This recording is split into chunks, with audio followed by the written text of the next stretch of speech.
AI ကိုအသုံးပြုခြင်းပဲမဲ့ Gemini နဲ့ ChatGPT နှစ်ခုမှာဘယ်တစ်ခုက message အတွက်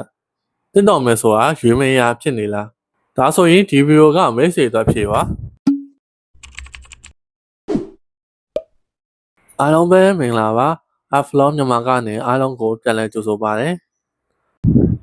စေအရင်ဆုံးအသေးစိတ်ချက်လက်တွေမပြောခင်အနေငယ်မိတ်ဆက်ပေးပါမယ်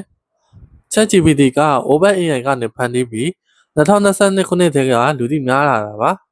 Gemini ကတော့ Google ကနေဖန်တီးခဲ့တာဖြစ်ပြီးတော့ AI chatbot ဖြစ်ပြီးယခုခါမှာတော့ Google က Gemini ကို Bard လို့လည်းခေါ်ခဲ့ကြပါသေးတယ်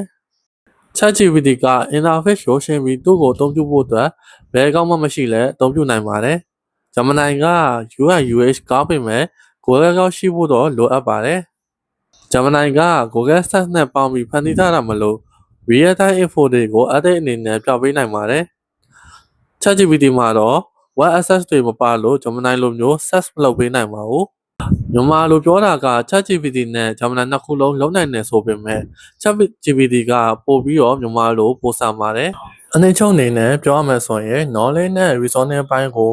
ပို့ပြီးကောင်းချင်ရင် ChatGPT ကိုသုံးပါ။ up to date information တွေနဲ့ Google Service အပိုင်းကိုပိုသုံးချင်တယ်ဆိုရင် Gemini ကိုအသုံးပြုပါ။ဟုတ်ကဲ့ဒီဗီဒီယိုလေးကတော့ဒီလောက်ပါပဲစောင့်ကြည့်ကြည့်ရှုပေးကြတဲ့အတွက်အားလုံးကိုကျေးဇူးအများကြီးတင်ပါတယ်ကျွန်တော်တို့နောက်ဗီဒီယိုမှာပြန်တွေ့ကြပါမယ်